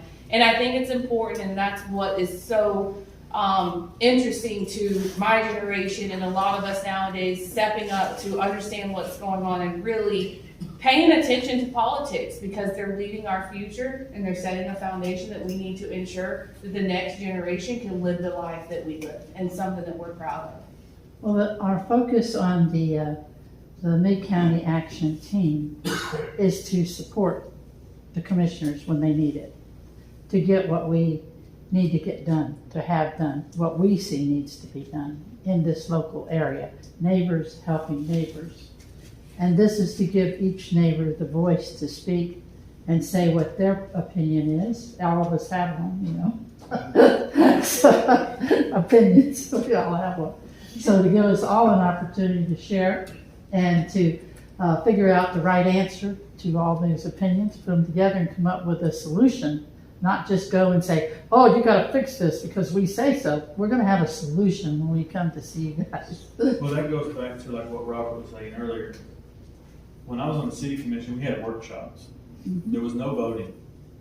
All it was discussions. Right. Why do you need this? Why are we gonna do that? Where's the money gonna come from? Planning. The commission doesn't do that. They have 2 meetings a month, they have budget workshops. But that's for the department heads to say, here's our budget, this is what we're gonna do. Mm-hmm. And then you gotta vote on it. So if you have those workshops, the employees, the directors, they can talk more freely because they're not gonna give any kind of misinformation that you're fixing to vote on. Mm-hmm. And if you do have questions, you can ask them for backup material. So when you do go to the meeting, you can have an informed decision. So I think more workshops to handle some of these things are key to making the government run better and be able to get some of these costs under where they're not just slinging, rubber stamping, slinging checks out the door because we've got to have it now. Or the benefit to your friends. Yeah. Has anybody in here heard about the Chevron deference? Who? Anybody? Chevron what? Tell you what, as Americans, Chevron deference, the Supreme Court just ruled on it during the debate the other night. Go home and Google that for your benefit. Chevron what? Deference. You It didn't- started in 1984, 40 years ago. I was 12, didn't pay much mind to it, obviously. It's where the federal government took all the three-letter agencies that I didn't never pay this much mind. DEP, EPA, the whole pile of them. Everything is three letters, if you look at it. The federal government gave the rights to these head of these departments to make the best decision of the interpretation of the law, the constitutional law that we vote on, okay? And they hired these people, put them at the top of DEP, for example. They can't be fired because, they can't be unelected because they were hired. They interpret the law the best they can, and they pass it down. That's where we get our fines. When we pay our fines, we go against these things. The Supreme Court, what started this is the guy who done the deleting of the diesel trucks. He got sued. He lost everything. He has fought the Supreme Court. He just won that in the EPA. Chevron deference. They overturned that the Supreme Court did. That is fixing to roll out through the United States like nobody's business, and a lot of this is going to change a lot of what we do. We need to be very aware as Americans what that is. Dina, there was a new bill passed in Tallahassee in March, the 12D bill, 12D 51. And how is that going to affect our agricultural, I'm not sure that bill? Was that the special districts one? Yeah, this. Yeah, that one, it's gonna be huge. I know. So it's huge. Yeah, we're actually working on those estimates right now as we speak. How is that going to affect our appraised values and our taxes? Okay, so what happens is if you And our have, exemptions. if you have ag classification, then those special district, I know, that noise is kind of. Yeah, it's that. Yeah, pick it. Is it on? No, it's been off. Oh, turn it on. Let's talk to it. Talk into it where we can hear you. Hello? Yeah. Hello? It's on. It's on. Talk into it. Turn the knob, but not there. No, that rattling noises stuff? That's. Okay. But what happens with the special districts is all properties that are assessed as ag classified use, the special districts to a county special district or MSBU is no longer going to be paying taxes. So it happened 4 years ago on fire, or maybe 3 years ago with fire. So if you have a strictly ag classified use, then you're not paying the fire special district. Now they've changed it to all special districts. And that was something that Wilt Simpson actually passed in July of last year, but it was too late for the budgeting purposes. So it's being activated and put in place for this year. Okay. And we're in the process of getting all these estimates. So all these special districts that you're referring to are going to lose a chunk of money. Okay. So it's something. I investigated when I was serving on the MSBU board, how many counties had MSBUs in their counties. I only found one county in the state of Florida that did not have MSBUs. Do you know what county that is?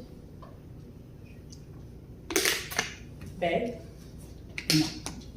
Liberty County. Oh, Liberty, I was close. Liberty. I was close. My mother and I went there because we wanted to go see, why do these people not have MSBUs, but everybody else is getting double billed for. Hendry County has one of the highest MSBUs. Exactly. It's the largest MSBUs. And it has its pros and cons because it's based on the actual use of the property, not the values. So when you have the millage rates, which are your ad valorem millage rates, those are multiplied, if you say ad valorem, it's multiplied per value. So those are the millage rates that are set by the taxing authorities of the VOCC, the hospital board, your school district, and the South Florida Water Management, and then if you live in the cities. Those are multiplied against the taxable value of your property. The non-ad valorem assessments are not for value, they're based on use. And so those are the ones that, in many opinions, it's actually a more fair use. So I know in the city of Clewiston, for instance, we just went for the fire department, it just came out of the millage per value to be a special district, not per value, per use of the property. So if you have a single family house, it's assessed at one rate. That way it's more equally dispersed among all the residences. So it has its pros and its cons. I don't really have an opinion either way as to which way's better. I kind of lean towards MSBU's. There might be a little more equitable way of assessment, because if you have say a mobile home, which is more prone to burn, and they've been homesteaded forever and they have a But if you have a private road, you might as well forget it, because your trailer's gonna burn down. They're not gonna get to you anyways. Okay, but but we won't go there. Yeah, so it's just a different, they're not paying any taxes to the fire. Mhm. So there's variations and various opinions as to which is best. Dina, last year there was some major adjustments in the values, increases in the value for properties, a lot of properties across the board. And we want to know how that was established, how those increased values were established, because most people felt that if they could get that amount of money, that they would sell you that piece of property. Mhm. And how was that? Okay, How so did you come up with that goes those back values? to what I believe Tina had asked before she left. Did she? The question on the level of assessments. So our, and I believe Mr. Phillips brought it up, the number 8 on the 8 criteria is your sales costs and realtor's fees that get deducted. That whole 193.011 are your 8 criteria that you're required to follow. And then the discretion that is allowed to be used is in the size, not the size, I'm sorry, the condition of the properties and the location of the properties. You can use some discretion in that. But the level of assessment, we assess, and we have to sign a form when we submit our tax roll to the state. We have to sign a form that we did deduct 15%. So our level of assessment is supposed to be at 85% of market value. If you can sell your house for $100,000, we're supposed to be valued at $85,000. So the majority of the increase, we are also a year behind. Our assessment date right now, so we're in the process of submitting our trend notices. And that assessment date is they go out in August, but the assessment date is January 1st, and so we're basing it on last year's sales. Last year that you're referring to was based on the prior year's sales.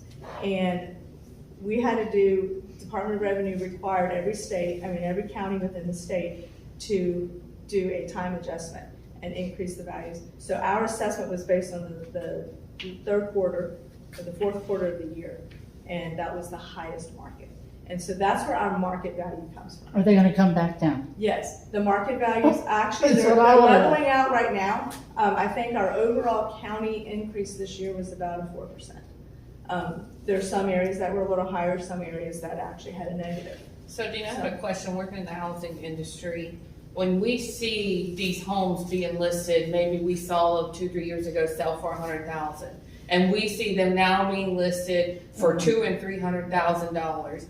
Do you have to utilize those sales when you are evaluating us for Yes. that year? And it's those sales, so it's not the list price. Anybody can list their home for what they want. It's the sales, so it's the sales. comp. The actual qualified bona fide sales Mhm. are what we have to, and that's the first step to our tax roll approval, is submitting the SDF, it's a sales data file. And those sales are analyzed by our office, and then they are then compared to an analyzation that's done through the state. As long as they're not comparing us to Dade, Broward, No, Palm Beach. no. And actually, I will say, Naples. no, and I will say this too, Port LaBelle, as we all know, is the majority of the new construction, correct? So that's the majority of the sales that are happening. Our office in the past 2 years has picked up 1,500 homes, and I'm going to say 1,495 of them were probably in Port LaBelle. So Port LaBelle is booming. And when we do our level assessments that we go back and forth with the department, they do an overall impact of the entire county. And I was on the phone with them almost daily and going over the level of assessments and going over the increase, because when they were doing the time adjustments. So we're battling this back and forth, and I made them totally deduct what Port LaBelle was. Port LaBelle kind of became its own little entity, and then the rest of the county was impacted by the normal sales. Because I was able to prove that the sales in Port LaBelle were increasing at a much higher the market was going up, we know that. And I really was praying that when COVID hit, that it would come to a standstill, it skyrocketed. It did the exact opposite. And I'm What goes up must come down. what goes up must come down. Unfortunately, what we're finding out too, because I'm kind of anticipating that we're gonna start, and we're always behind the coast. Right. The coast goes up, and then we finally catch up and go up. And then they go down, and then we finally catch up and start going down. What I'm finding out too is that these sales are where they were also concentrated. When we looked at that comparison, the rate of increase in comparison to the rest of the county, it was not the same. So those are some of the things that we do take into consideration, and that is just the market. That is the market value. Now, another thing that affects our values is the fact that a whole bunch of our property is now conservation. Yeah. A whole bunch of Hendry Yes. County is now conservation. Yes. And they don't have taxes. And when Jamie brought this up, it really, well, they do. They do have a payment in lieu of taxes that they do set an agreement up with. The state sets it up with the counties that are FCC, which is physically constrained counties.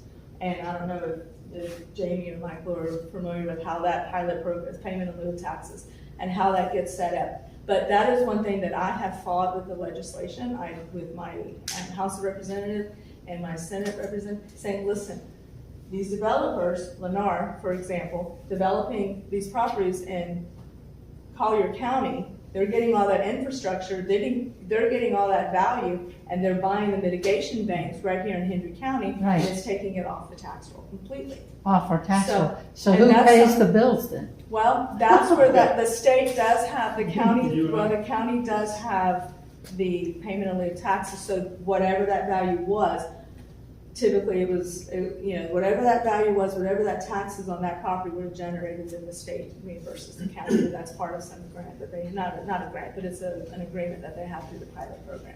So I 100% am with you on that. I cannot believe that. That's been going on for years too. Yes. So That do they has been value- going on for a lot of, too Yes. many years. Do they value that, they should value that property as it's part of that development, I agree. as Well, developed, not as, They Conservation. should have to Yeah, have I it in Collier County. as what it would be over Yes. there.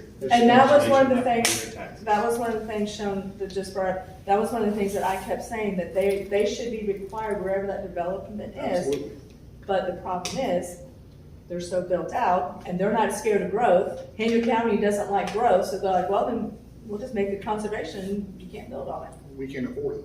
So- But that's, yes, they, And So we- it's we can't afford it. yeah, it's, But How do we let's say- stop them though? yeah. But I think. Now, Push that's them. you guys. How do we Push stop them. them though? Push We them keep to pay the building, right where's taxes. the wildlife gonna go? Right. The Panthers are so endangered, and now they wanna put highways and. Well, that's the thing with conservation though, is that the land can be used, it can only be used for that type of thing. So you cannot ever develop it. Well, I'm happy to hear that. Yes, It can never be developed. no. Oh, has everybody got all the answers they needed now? David, is that anything? No? Dave, no? Where's Fred? He up and went and he didn't even get that. Huh? So we want to thank you for coming over. Well, we're gonna let them close first. Yeah. We're gonna let you, each one close before we thank y'all. But if you're ready to, if you have enough questions, let's get every one of you, you got 2 minutes to close, so have them all. thank y'all. Okay. Thank you for taking time. Thank you for staying this long. Yeah. Tell us why you're the best man for the. Thank you for installing my new air conditioner. Well, you've heard this still. I believe we can do more, we can do different, we can do better. And I'm interested in that. And I'm not gonna take up any more of your time. I'm not gonna give you long, I'm not a long-winded guy, like I said, it's black and white, August 20th. And what's most important is everyone who's candidates on this stage, August 20th. It's not gonna go to November. Yeah. You need to petition August 20th, and I ask for your vote. This race is decided August the 20th. It's an open primary, which means anybody and everybody votes in it. And the reason for that is because we are all Republicans. That's That's gonna take some. That's right. We're all Republicans. So, also, early voting does start August 5th. So, I Yes. urge you to keep an experience, knowledge, and integrity within the office. August 5th, pick that. Or August 5th. Thank you. Thank you for having us. This is great. Thank you all for coming. second, go ahead. Yes, thank you for staying here tonight. I appreciate the opportunity to maybe give a little bit different perspective. As I said, leadership and operations is something I'm very passionate about. It's what I've devoted my career to, my education to. I have a calling to lead people, to lead teams, and try to make them the best in what they can become. I've got the skill set to build great teams, and so I hope to be able to bring that opportunity to the county to ensure that we have the best team and support system so that they can be the best employees that we need them to be. Because a commissioner isn't an island, a commissioner is a team member. And it's important we understand that if we elect someone to be a District 5 county commissioner, that they understand the fundamental values of being a leader and a team player. And they know how to make those smart business decisions for us. So when you go to vote on August 20th, I ask that you pick Flynn for the win. Thank you. So thank y'all. One thing I'd like to point out, when you go into Closton and you see the flagpole, we were part of doing that. The city got a quote for $125,000. We got involved, it cost the city $25,000. So that's the type of community service that we're involved with. We're not about just making a dollar. We're about saving taxpayers money because we live here. So let me work for you and vote Atkinson for District 5, August 20th. Thank you. I'd like to thank everyone for coming also and for staying. It's been a very informative evening. As a public servant for over 27 years, I believe that this position should be someone that's approachable and accessible. I want to work for each and every one of you. And I ask that when you do go to the polls in August, you consider my experience, you consider my qualifications, and you vote for me for your next tax collector. Thank you for having us. We do appreciate it. We all appreciate it. And thank you for sticking around. I appreciate this forum specifically because without this forum, we wouldn't be getting this kind of communication. And I appreciate that. And we are accountable. We are all accountable to you, the taxpayer. And I appreciate the hard questions, the questions that weren't as pleasant to answer. But I appreciate them because we are people of integrity. We are people of conservative values. And we want to continue that here in Hendry County. And I would humbly request your vote.